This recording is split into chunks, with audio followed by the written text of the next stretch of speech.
الحمد لله رب العالمين، والصلاة والسلام على سيد الأنبياء والمرسلين،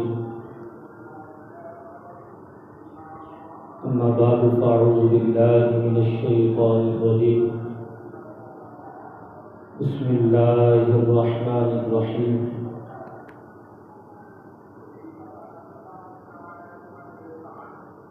خذ العفو وأمر بالمعروف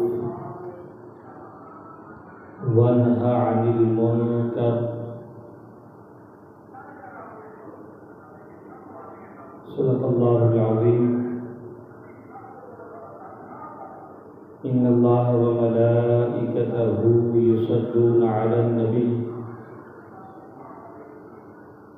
يا أيها الذين آمنوا صلوا عليه وسلموا تسليما. الصلاة والسلام عليك يا رسول الله وعلى آلك وأصحابك يا حبيب الله. الصلاة والسلام عليك يا نبي الله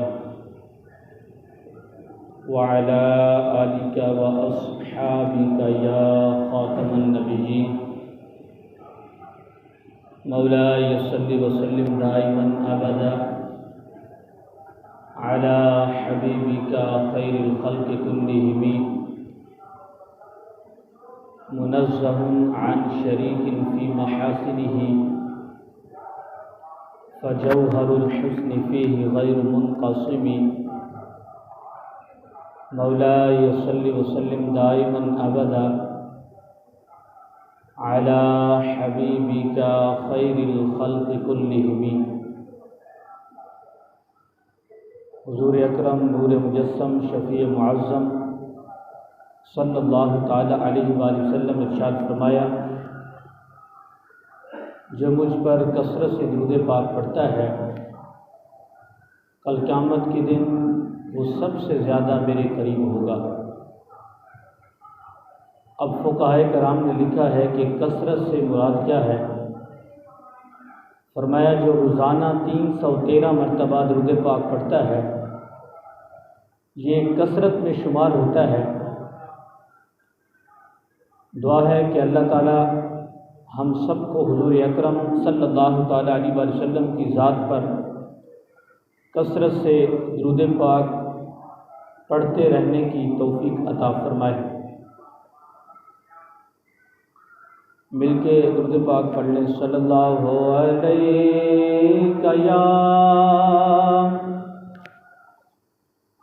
یا رسول اللہ وسلم علیک یا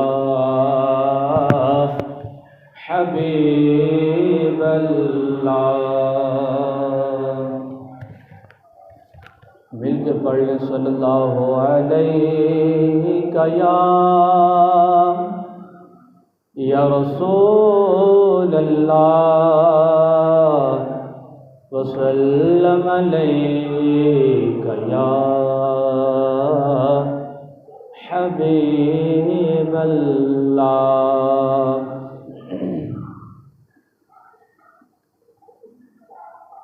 جو لمحے تھے سکون کے سب مدینے میں گزارا،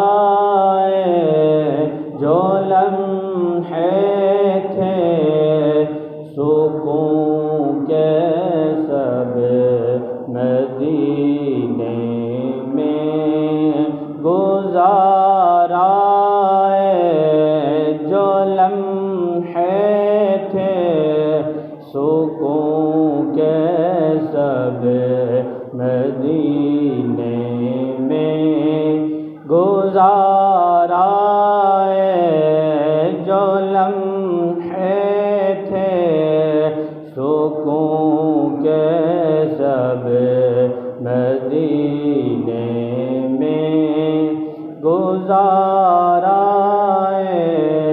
دل مضطر وطن میں اب تجھے کیسے قرار آئے، دل مضطر وطن میں اب تجھے کیسے قرار آئے، دل مضطر وطن میں اب تجھے کیسے قرار آئے۔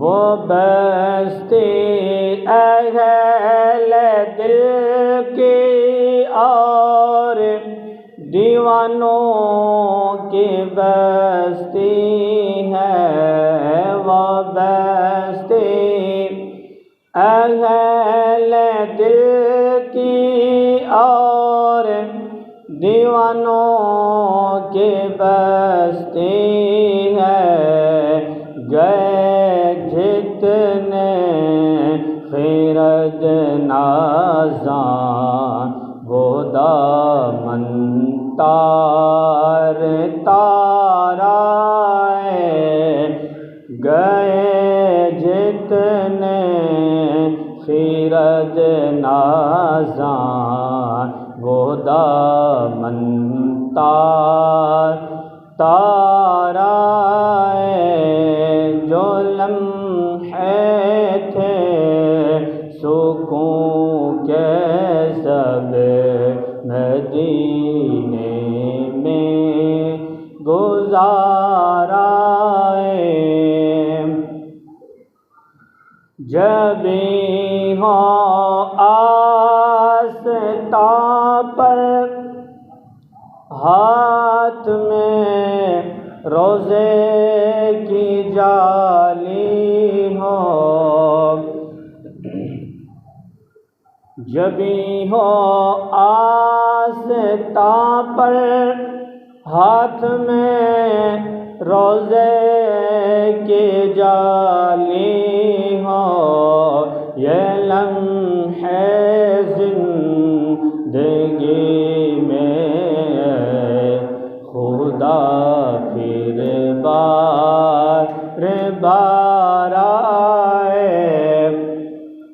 یہ لمحے زندگی میں خدا پھر بار بار آئے، جب ہو آستاں پر ہاتھ میں روزے کے جالی ہو، جب ہو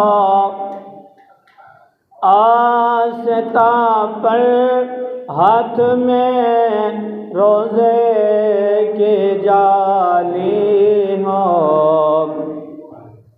یہ لمحے زندگی میں خدا پھر بار بار آئے، یہ لمحے زندگی میں خدا پھر بار بار آئے،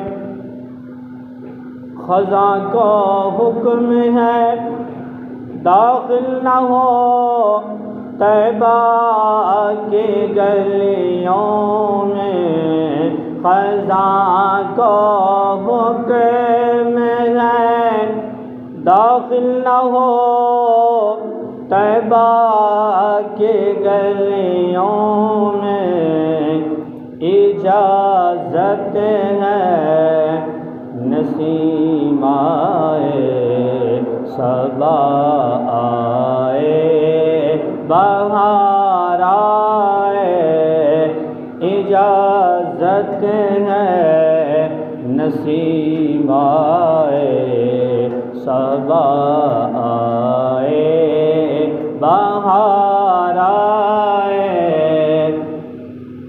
جو لمحے تھے سکون کے اب مدینے میں گزارا ہے دل مضطر وطن میں اب تجھے کیسے قرار آئے۔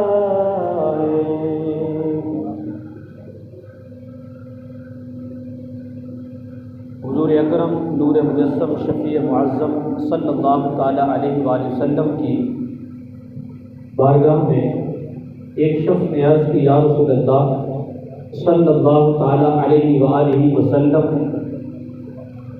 حسن اخلاق کیا ہے؟ اچھے اخلاق کسے کہتے ہیں؟ حضور اکرم نور مجسم شفیع معظم صلی اللہ تعالی علیہ وآلہ وسلم نے اس شخص کے سوال پر آپ صلی اللہ تعالی علیہ وآلہ وسلم نے یہ آیات مبارکہ تلاوت فرمائی۔ فرمایا خذ العفو وأمر بالعرف وأعرض عن الجاہلین۔ پیارے آقا صلی اللہ علیہ وسلم نے ارشاد فرمایا، اے محبوب، معاف کرنا اختیار کرو اور بھلائی کا حکم دو اور جاہلوں سے منہ پھیر لو۔ یعنی اللہ تبارک و تعالیٰ نے ارشاد فرمایا، جو اس شخص نے سوال کیا کہ حضور حسن اخلاق کسے کہتے ہیں، تو آپ نے فرمایا معاف کرنا اختیار کرو، یہ حسن اخلاق ہے۔ کسی کو معاف کر دینا یہ حسن اخلاق ہے، اور فرمایا کسی کو بھلائی کا حکم دینا، اچھائی کا حکم دینا، فرمایا یہ حسن اخلاق ہے۔ اور پیارے آقا نے فرمایا کہ اللہ تعالیٰ فرماتا ہے جاہلوں سے منہ پھیر لو، جو جاہل ہیں ان سے منہ پھیر لینا یہ بھی حسن اخلاق ہے۔ جو سمجھ نہیں سکتے تو فرمایا جاہلوں سے منہ پھیر لینا یہ حسن اخلاق ہے۔ اور حضور اکرم صلی اللہ علیہ وسلم نے آگے ارشاد فرمایا، حدیث پاک کا مفہوم ہے، پیارے آقا نے فرمایا حسن اخلاق یہ ہے جو تم سے تعلق کو توڑے تم اس کے ساتھ صلہ رحمی کرو۔ یعنی جو تم سے تعلق کو توڑے تم اس سے تعلق کو جوڑو۔ اور پیارے آقا نے فرمایا جو تمہیں محروم کرے تم اسے عطا کرو، جو تمہیں تمہارا حق نہ دے تم اس کو اس کا حق دو۔ اور پیارے آقا نے فرمایا جو تم پر ظلم کرے اسے معاف کر دو، یہ حسن اخلاق ہے۔ حضور اکرم صلی اللہ تعالی علیہ وآلہ وسلم نے ام المؤمنین حضرت سیدتنا عائشہ صدیقہ رضی اللہ تعالی عنہا روایت کرتی ہیں، حضور اکرم نور مجسم شفیع معظم صلی اللہ تعالی علیہ وآلہ وسلم نے ارشاد فرمایا، بندہ حسن اخلاق کی وجہ سے تہجد گزار اور سخت گرمی میں روزے رکھنے کے سبب پیاسا رہنے والے کے درجے کو پا لیتا ہے۔ فرمایا ایک بندے کے پاس حسن اخلاق ہے، ایک بندہ وہ ہے جو سخت گرمی میں روزے رکھتا ہے اور رات کو تہجد پڑھتا ہے۔ تو میرے آقا نے فرمایا جس کے ہاتھ میں حسن اخلاق ہے وہ اس شخص کے درجے کو پا لیتا ہے جو ساری رات اللہ کی عبادت کرتا ہے، دن کو روزے رکھتا ہے۔ تو فرمایا حسن اخلاق جس کے پاس ہے وہ اس شخص کے درجے کو پا لیتا ہے۔ اس لیے حضور اکرم صلی اللہ تعالی علیہ وآلہ وسلم نے ارشاد فرمایا کہ میزان عمل میں کل قیامت کے دن جب اعمال تولے جائیں گے، اعمال کو تولا جائے گا، تو پیارے آقا صلی اللہ علیہ وسلم نے ارشاد فرمایا میزان عمل میں حسن اخلاق سے زیادہ وزنی کوئی چیز نہیں ہے۔ فرمایا حسن اخلاق ایک ایسی چیز ہے کہ کل قیامت کے دن جب میزان پہ رکھی جائے گی تو فرمایا اس کا پلڑا جو ہے وہ بھاری ہو جائے گا، وزنی ہو جائے گا۔ اس لیے حسن اخلاق بہت بڑی نعمت ہے۔ اور حسن اخلاق کے بارے میں پیارے آقا نے کیا فرمایا کہ جو تم سے تعلق کو توڑے تم اس سے تعلق کو جوڑو، جو تمہیں محروم کرے تم اس کو اس کا حق دو، اور جو تم پر ظلم کرے اسے معاف کر دو۔ اور پیارے آقا صلی اللہ علیہ وسلم نے ارشاد فرمایا بھلائی کا حکم دینا یہ بھی حسن اخلاق ہے۔ کسی کو اچھائی کا حکم دینا، اچھائی کی طرف توجہ دلانا، نیکی کی طرف توجہ دلانا، نیکی کی طرف بلانا، یہ بھی حسن اخلاق ہے۔ حضور اکرم نور مجسم شفیع معظم صلی اللہ علیہ وسلم کے پیارے صحابی حضرت سیدنا جابر رضی اللہ تعالی عنہ سے روایت ہے کہ حضور نبی اکرم صلی اللہ تعالی علیہ وآلہ وسلم نے ارشاد فرمایا کیا میں تم میں سب سے بہتر شخص کے بارے میں خبر نہ دوں؟ پیارے آقا نے فرمایا اے جابر کیا میں تمہیں سب سے جو بہترین شخص ہے، سب سے جو اچھا شخص ہے، کیا میں تمہیں اس کے بارے میں خبر نہ دوں؟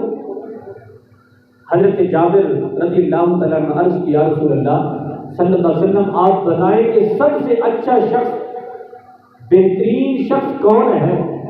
وہ ارشاد فرمائیں پیارے آقا صلی اللہ علیہ وسلم نے ارشاد فرمایا اے میرے صحابی، اے میری امت والو، جو تم میں سے اچھے اخلاق والا ہے وہ سب سے بہترین شخص ہے۔ پیارے آقا نے فرمایا تم میں سے سب سے بہترین شخص وہ ہے جس کے اخلاق اچھے ہیں، جس کا رویہ اچھا ہے، جس کی سوچ اچھی ہے، اور جو بھلائی کا حکم دیتا ہے، برائی سے منع کرتا ہے، تعلق توڑنے والوں سے تعلق کو جوڑتا ہے، ظلم کرنے والوں کو معاف کر دیتا ہے۔ تو پیارے آقا نے فرمایا جس کے پاس ایسی دولت ہے، تو پیارے آقا صلی اللہ علیہ وسلم نے فرمایا ایسا شخص سب سے بہترین شخص ہے۔ اور حضور اکرم نور مجسم شفیع معظم صلی اللہ تعالی علیہ وآلہ وسلم نے ارشاد فرمایا کہ بروز قیامت تم میں سے مجھے سب سے زیادہ محبوب اور میری مجلس میں سب سے زیادہ قریب وہ لوگ ہوں گے کل قیامت کے دن جو میرے قریب بھی ہوں گے، میری مجلس میں بھی ہوں گے۔ پیارے آقا نے فرمایا کل قیامت کے دن وہ لوگ ہوں گے کہ جو اچھے اخلاق والے ہیں اور عاجزی اختیار کرنے والے ہیں، انکساری اختیار کرنے والے ہیں۔ پیارے آقا صلی اللہ علیہ وسلم نے فرمایا انا پرست نہیں ہے، ان کے اندر انا نہیں ہے، بغض نہیں ہے، حسد نہیں ہے، انا نہیں کرتے کہ میں ہی میں ہوں۔ پیارے آقا نے فرمایا جو اچھے اخلاق والا ہے اور عاجزی اختیار کرنے والا ہے، تو پیارے آقا نے فرمایا ایسے شخص سے جو اچھے اخلاق والا بھی ہے، عاجزی انکساری کرنے والا بھی ہے، تو پیارے آقا نے فرمایا وہ لوگوں سے محبت کرتا ہے، لوگ اس سے محبت کرتے ہیں۔ اور یہ ہے بھی حقیقت ہے، جو بندہ اچھے اخلاق والا ہے تو بندے تعریف کرتے ہیں کہ فلاں بندہ ماشاءاللہ بہت اچھا ہے، اچھے اخلاق والا ہے، لڑائی بڑائی والا نہیں ہے، نہ وہ گالی گلوچ دیتا ہے، نہ ہی وہ اس طرح کی الٹی حرکات کرتا ہے۔ فرمایا کہ جس کے بارے میں لوگ کہیں کہ وہ فلاں بندہ بہت اچھا ہے، اچھے اخلاق والا ہے، تو پیارے آقا نے فرمایا اچھے اخلاق والوں سے لوگ محبت کرتے ہیں اور وہ لوگوں سے محبت کرتا ہے۔ تو پیارے آقا نے فرمایا تم میں سے میرے نزدیک ناپسندیدہ اور میری مجلس میں مجھ سے زیادہ دور وہ لوگ ہوں گے جو بہت زیادہ باتیں کرنے والے، بک بک کرنے والے اور تکبر کرنے والے ہوں گے۔ پیارے آقا نے فرمایا کل قیامت کے لیے جو میری مجلس سے دور ہوں گے وہ کون لوگ ہوں گے؟ فرمایا جو تکبر کرنے والے ہیں کہ بس میں ہی بڑا چودھری ہوں، میں ہی فلاں ہوں، میں فلاں ہوں۔ تو پیارے آقا نے فرمایا جس کے اندر میں ہے، تکبر ہے اور بک بک زیادہ کرتا ہے، اور پیارے آقا صلی اللہ علیہ وسلم نے فرمایا جو بہت زیادہ باتیں کرتا ہے، جھوٹ اس میں آ جاتا ہے، غیبت بھی کرتا ہے، کسی کی چغلی بھی کرتا ہے، تو پیارے آقا صلی اللہ علیہ وسلم نے ارشاد فرمایا کل قیامت کے دن ایسا شخص میری مجلس سے میں بھی نہیں ہوگا اور مجھ سے بھی زیادہ دور ہوگا ایسا شخص جو تکبر کرنے والا ہے، کہ جو کہتے ہیں بس میری ہی بات کو مانا جائے اور جو میں نے کہہ دیا اس پہ ہی عمل ہو۔ پیارے آقا صلی اللہ علیہ وسلم نے فرمایا ایسا شخص جو ہے کل قیامت کے دن میری مجلس سے دور ہوگا۔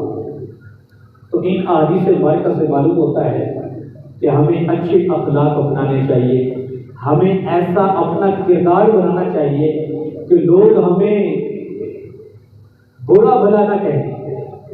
ایک صحابی نے عرض کیا رسول اللہ صلی اللہ علیہ وسلم مجھے کیسے پتہ چلے گا کہ میں اچھا ہوں یا برا ہوں؟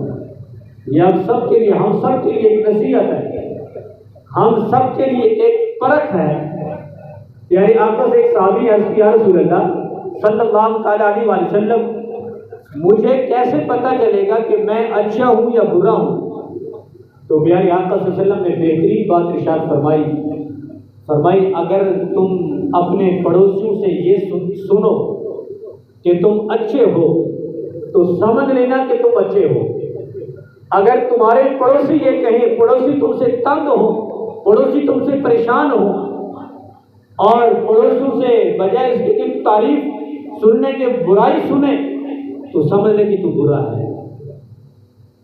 تو یہ ایک فرق ہے ہر انسان کی اپنے آپ کو دیکھنے کی کہ کیا میں اچھا ہوں یا برا ہوں۔ تو پیارے آقا صلی اللہ علیہ وسلم نے ایک نسخہ دیا ہے، ایک طریقہ دیا ہے کہ بندے کو کیسے پتہ چلے گا کہ میں اچھا ہوں یا برا ہوں۔ پیارے آقا نے فرمایا جب اپنے پڑوسیوں سے، اپنے جو عزیز ہیں آپ سے، ان سے جب یہ سنو کہ یہ فلاں بندہ اچھا ہے، بولنے کا انداز بھی اچھا ہے، گفتگو بھی اچھی کرتا ہے، کسی کے ساتھ لڑائی بھی نہیں کرتا، گالی گلوچ بھی نہیں کرتا، اپنے کام سے کام کرتا ہے اور نماز بھی پڑھتا ہے، کسی کو کچھ نہیں کہتا، تو پیارے آقا صلی اللہ علیہ وسلم نے فرمایا کہ جب تم اپنے پڑوسیوں سے یہ سنو تو سمجھ لینا کہ تم اچھے ہو۔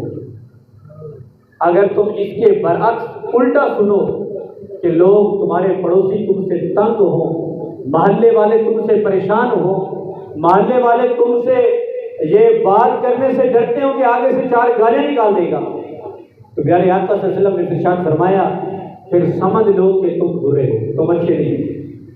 اس لیے پیارے آقا صلی اللہ علیہ وسلم نے ارشاد فرمایا میرے نزدیک سب سے ناپسندیدہ وہ لوگ ہوں گے اور کل قیامت کے دن میری مجلس سے سب سے زیادہ دور اور میری مجلس میں بھی میرے نزدیک بھی نہیں ہوں گے، دور ہوں گے، وہ شخص ہوں گے جو پیارے آقا نے فرمایا تکبر کرنے والے ہیں، بک بک کرنے والے ہیں اور زیادہ باتیں کرنے والے ہیں۔ تو پیارے آقا صلی اللہ علیہ وسلم نے ارشاد فرمایا ایسے لوگ میری مجلس سے دور ہوں گے۔ اور حضور اکرم نور مجسم شفیع معظم صلی اللہ تعالیٰ علیہ وآلہ وسلم نے ارشاد فرمایا مسلمانوں میں سب سے زیادہ اچھا وہ ہے جس کے اخلاق سب سے زیادہ اچھے ہیں۔ پیارے آقا نے فرمایا لوگوں میں سب سے زیادہ اچھا وہ ہے جس کے اخلاق سب سے زیادہ اچھے ہیں۔ اس کا مطلب وہی ہے کہ جو حسن اخلاق والا ہے وہ پیارے آقا نے فرمایا سب سے زیادہ اچھا ہے۔ حسن اخلاق والے کون ہیں؟ پیارے آقا صلی اللہ علیہ وسلم نے ارشاد فرمایا جو تم سے تعلق توڑے تم اس سے تعلق کو جوڑو، جو تم پر ظلم کرے تم اسے معاف کرو، جو تمہارا حق کھا جائے تم اس کو اس کا حق دو۔ پیارے آقا نے فرمایا بھلائی کا حکم دو، اچھائی کا حکم دو، نیکی کا حکم دو، یہ حسن اخلاق ہے۔ اور حضور اکرم نور مجسم شفیع معظم صلی اللہ علیہ وسلم کے ایک اور حدیث مبارکہ میں پیارے آقا صلی اللہ علیہ وسلم نے کیا ہی بہترین ارشاد فرمایا کامل مومن وہ ہے، مکمل ایمان والا وہ ہے کہ جس کے اخلاق سب سے زیادہ اچھے ہیں۔ تو معلوم ہوا کہ جس کے اخلاق اچھے ہیں وہ کامل ترین مکمل مومن وہ شخص ہے جس کے اخلاق سب سے زیادہ اچھے ہیں۔ تو اس لیے پیارے دوستو ان احادیث مبارکہ کو سامنے رکھ کر اپنے اخلاق کو اچھا بنائیں۔ آپ نے کسی سے بات کرنی ہے تو نرم لہجے میں بات کریں، اچھے طریقے سے بات کریں اور کسی سے گالی گلوچ سے پرہیز کریں، یعنی اپنے آپ کا کردار ایسے بنائیں کہ لوگ تمہیں اچھا کہیں، اپنے آپ کو ایسا ڈھالیں کہ لوگ تمہیں اچھا سمجھیں۔ تو پیارے آقا صلی اللہ علیہ وسلم نے فرمایا ایسے حسن اخلاق والا شخص جو ہے سب سے زیادہ بہترین شخص ہے۔ اور حضور اکرم صلی اللہ تعالیٰ علیہ وآلہ وسلم کی حدیث مبارکہ سنیں اور دل کو ٹھنڈک پہنچتی ہے۔ پیارے آقا صلی اللہ علیہ وسلم نے ارشاد فرمایا، اچھے اخلاق جو ہیں گناہوں کو اس طرح پگھلا دیتے ہیں جس طرح سورج کی حرارت برف کو پگھلا دیتی ہے۔ پیارے آقا صلی اللہ علیہ وسلم نے ارشاد فرمایا، جس کے اخلاق اچھے ہیں، جس کا کردار اچھا ہے، جس سے لوگ خوش ہیں، پڑوسی اس کو اچھا سمجھتے ہیں، پڑوسی اس کی تعریف کرتے ہیں اور پڑوسی اسے وہ تعریفیں سنتا ہے اور پڑوسی بھی کہتے ہیں فلاں بندہ بہت اچھا ہے، تو پیارے آقا صلی اللہ علیہ وسلم نے فرمایا جس کے اخلاق اچھے ہیں تو فرمایا اس کے اخلاق گناہوں کو اس طرح مٹاتے ہیں، اس کے اخلاق گناہوں کو اس طرح پگھلاتے ہیں جس طرح فرمایا سورج کی جو گرمی ہے وہ جس طرح برف کو پگھلا دیتی ہے۔ تو پیارے آقا صلی اللہ علیہ وسلم نے ارشاد فرمایا اچھے اخلاق والا شخص جو ہے اس کے گناہوں کو اللہ ایسے ختم کر دیتا ہے۔ تو اس کے برعکس یہ بنے گا کہ جو اچھے اخلاق والا نہیں ہے، چاہے وہ جتنا مرضی کچھ کرتا رہے تو گناہ اس کے کھاتے میں ڈلتے رہیں گے۔ تو اس لیے اپنا کردار کو اچھا بنائیں اور حضور اکرم نور مجسم شفیع معظم صلی اللہ تعالی وسلم کی بارگاہ میں صحابہ کرام نے عرض کی، یا رسول اللہ صلی اللہ تعالی علیہ وآلہ وسلم، انسان کو سب سے اچھی کون سی چیز عطا فرمائی گئی؟ صحابہ نے پیارے آقا صلی اللہ علیہ وسلم سے پوچھا کہ یا رسول اللہ آپ یہ ارشاد فرمائیں کہ انسان کو سب سے زیادہ اچھی چیز کون سی چیز عطا کی گئی؟ تو حضور اکرم نور مجسم شفیع معظم صلی اللہ تعالی علیہ وآلہ وسلم نے ارشاد فرمایا انسان کو جو سب سے زیادہ اچھی چیز جو ہے وہ عطا کی گئی ہے وہ حسن اخلاق ہے۔ حسن اخلاق سے زیادہ کوئی اچھی چیز نہیں ہے، حسن اخلاق سے زیادہ کوئی اچھی چیز نہیں ہے۔ تو معلوم ہوا کہ حسن اخلاق جو ہے یہ ایک ایسی چیز ہے جس کے بارے میں حضور اکرم صلی اللہ تعالی علیہ وآلہ وسلم نے خوشخبریاں دی ہیں اور پیارے آقا صلی اللہ علیہ وسلم نے ایک ایسی چیز عطا فرمائی اپنی امت کو کہ جو چاہتا ہے کہ میں اچھا بن جاؤں وہ ایسے اپنا کردار بنائے کہ لوگ اس کی تعریف کرتے ہیں۔ اس لیے اخلاق جو ہے یہ سب سے بڑی نعمت ہے اور قرآن مجید کے اندر اللہ تعالیٰ ارشاد فرماتا ہے وَإِنَّكَ لَعَلَىٰ خُلُقٍ عَظِيمٍ، اے محبوب ہم نے آپ کو خلق عظیم عطا فرمایا۔ ایک ہوتا ہے خلق اچھے اخلاق، لیکن اللہ تعالیٰ نے فرمایا محبوب آپ کو جو اخلاق دیے ہیں وہ سب سے زیادہ عظیم ہیں، سب سے بڑے اخلاق والے آپ ہیں۔ اور اس لیے پیارے آقا صلی اللہ علیہ وسلم سے بارگاہ بھی ہے، پیارے آقا صلی اللہ علیہ وسلم نے ارشاد فرمایا کہ میں اخلاق کی تکمیل کرنے والا ہوں، اخلاق کو میں مکمل کرنے والا ہوں، اخلاق کی تکمیل اور اخلاق کو میں سمجھانے والا میں ہوں۔ اور پیارے آقا صلی اللہ علیہ وسلم نے پھر اپنی زندگی سے ایسے اخلاق کی مثالیں دی کہ آج تک ہمارے لیے نمونہ ہیں کہ پیارے آقا صلی اللہ علیہ وسلم کے اخلاق کو دیکھ کر لوگوں نے اسلام کو قبول کر لیا، پیارے آقا کے اخلاق کو دیکھ کر لوگ اسلام کی طرف اٹیچ ہوئے، پیارے آقا کے اخلاق کو دیکھ کر 10-10 ہزار لوگ ایک ہی وقت کے اندر اسلام قبول کیا ہے۔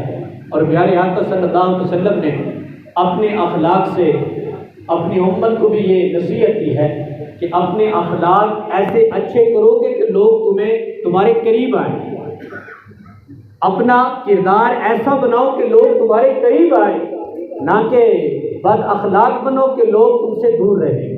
اس لیے حضور اکرم صلی اللہ تعالی علیہ وآلہ وسلم نے ارشاد فرمایا کہ اپنے اخلاق کو اچھا بنانا چاہیے۔ اللہ تعالیٰ سے دعا ہے اللہ تعالیٰ ہم سب کو اچھے اخلاق والا ہم سب کو بنائے۔ اور ایک آخر میں یہ بات بھی کرنی تھی کہ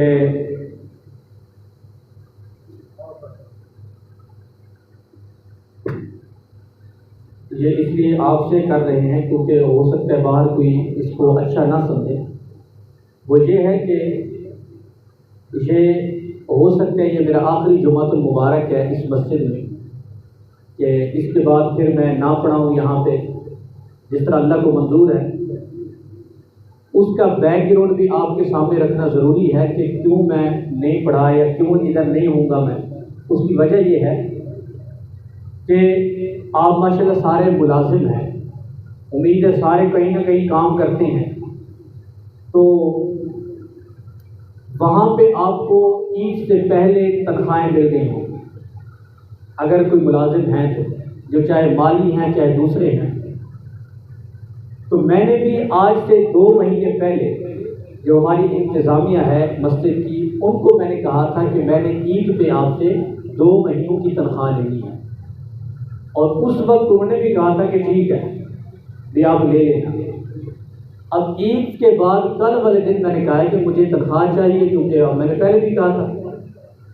تو مجھے یہ کہا گیا انتظامیہ کی طرف سے کہ 2 سے 4 دن پہلے ہم آپ کو تنخواہ نہیں دے سکتے، 2 سے 4 دن پہلے تنخواہ نہیں دے سکتے. وجہ کیا ہے بھی؟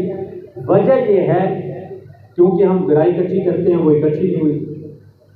میں نے کہا بھی مسجد کا فنڈ تو آپ کے پاس ہے، کیونکہ شریعت نے ایک پہلو دیا ہے کہ جو مسجد کی چیز ہے وہ امام استعمال کر سکتا ہے، امام کے علاوہ آپ استعمال نہیں کر سکتے.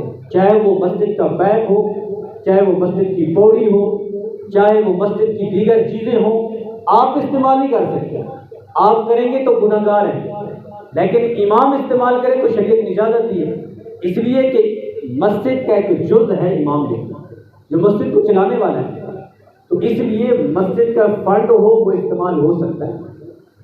تو بجائے اس کے کہ وہ غور کرتے کہ کیا اپنی مسجد کے فنڈ سے دیا جائے یا نہ دیا جائے، مجھے کہا گیا کہ آپ چھٹی کر لیں. میں نے کہا ٹھیک ہے چھٹی کر لیتا ہوں، آپ مجھے تنخواہ دے دیں جو بنتی ہے، میں چھٹی کر لیتا ہوں. تو اس بات پہ یہ فیصلہ ہوا ہے کہ آپ چھٹی کر جائیں، اس لیے کہ ہم اپنی جو ہمارے پاس فنڈ ہے اس میں سے ہم آپ کو تنخواہ نہیں دے سکتے. یہ ایشو ہے جو چھٹی کرنے کا ہے. اور میرے خیال میں انتظامیہ میں سے صرف بیٹھے ہیں چند بندے، جو اصل پیسے دینے والے تھے وہ بھی ابھی نہیں تشریف لائے، ہو سکتا ہے کہ وہ کہیں کام گئے ہوں. تو اس لیے آپ کو بتانا ضروری تھا.